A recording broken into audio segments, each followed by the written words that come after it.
Now, I'd like to inform you, kind young people, about some of the historical events that's happened here in Georgia up to this point.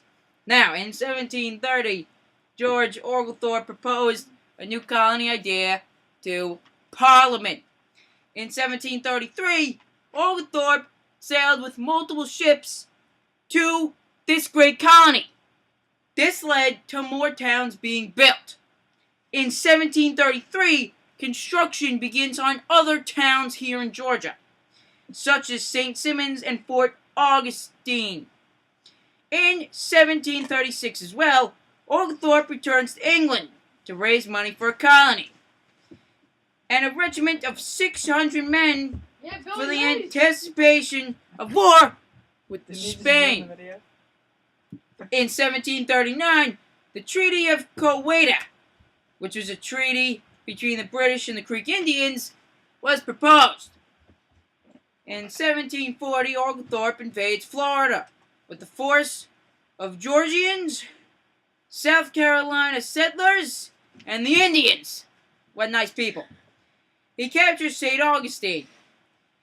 Now in 1742, the Spanish invade Georgia in the Battle of the Bloody Marsh, and the result is the Spanish retreat back to Florida. Now in 1743, George Oglethorpe is promoted to the rank of Brigadier General by King George II. If you want to be part of this fine history here in Georgia, and of many more historical events to come, then you should definitely come to the great colony of Georgia. Now, transportation can be difficult at times here in the colonies, but we have discovered many different ways of traveling. You see, the Indians who occupied our colony before we arrived left their trails throughout all the woods. Now we use these Indian trails as our roads. People generally use horses, carriages, and people walk. The most popular form of transportation is, in fact, walking. The rich, though, such as yourselves, would have elegant carriages with a driver and would be able to travel further. And you wouldn't have to worry about weather since you would be enclosed in your carriage. Since there are many rivers here in Georgia, such as the one on your screen, people use boats for their transportation. And see, boats are very excellent for water travel, especially during our time.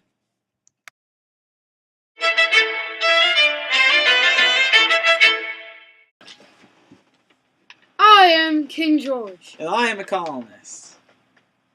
We have a very great relationship with each other.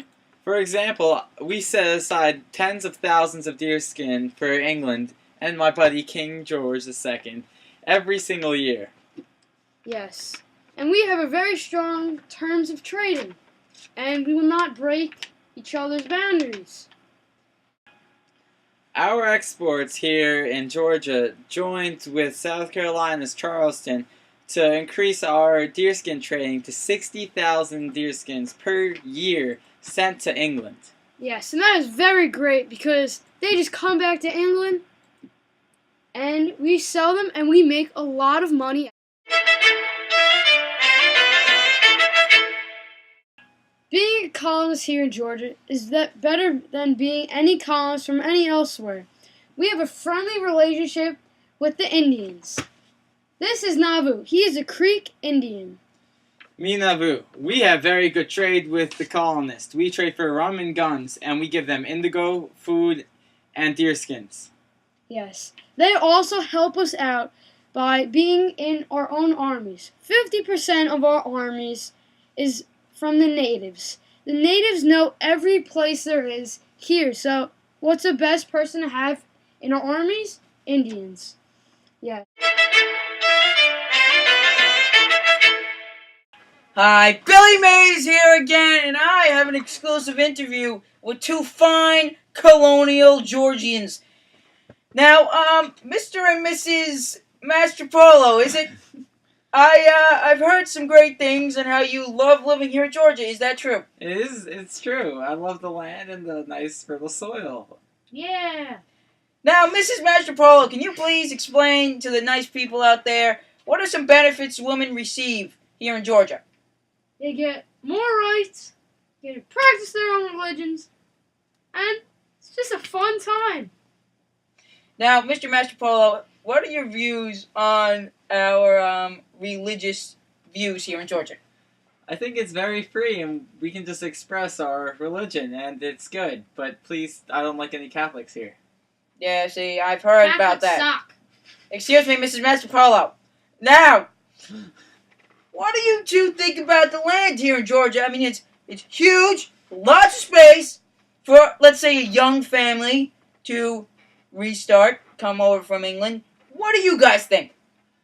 Well, the farming is just great. I mean, the soil is good, and then we can just work all day out in the fields because there's so many plains.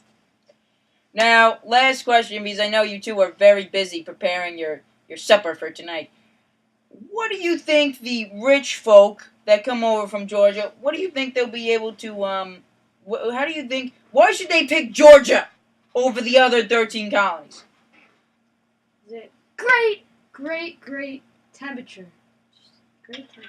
It's nice and warm, and everything's great here, and they have the benefits of slaves and transportation, so they don't get as tired.